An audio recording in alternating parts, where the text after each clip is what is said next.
My name is Simon Pillar. I'm one of the founders of a private equity business in Sydney called Pacific Equity Partners, and I'm part of the Gospel Patrons movement.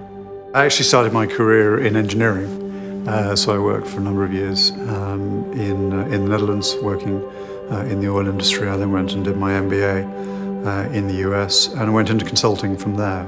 I moved back to Australia, and a group of colleagues, a couple of partners of mine, and I were thinking about leaving consulting and setting up a private equity business. I thought it was important to think about what the other options might be. And for many years, I'd harbored in the back of my mind the thought that I might go into full-time vocational ministry. And so I gave that serious thought over that period of time. And I took about 9 months really to make that decision, and I prayed it through. I sought the counsel of wise saints, came to the conclusion at the end of that actually it wasn't the right thing for me to do. I didn't feel in the end that perhaps it was my gifting, and certainly the counsel of those wise saints was there is a great role for you to play if you stay in business and pursue that path to support gospel ministry and to be a missionary in that field, in business.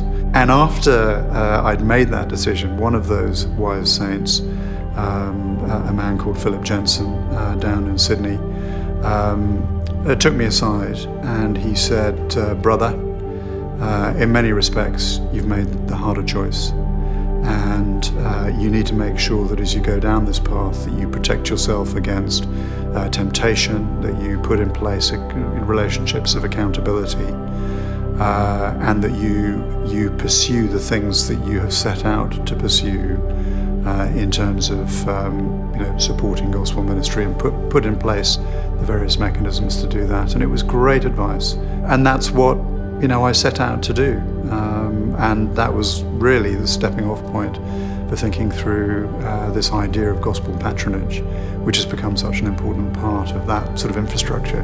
So that was the theory, if you like. And then what happened in 2009, I had a sabbatical, some time away, which gave me the opportunity to do some research and to really test that thesis.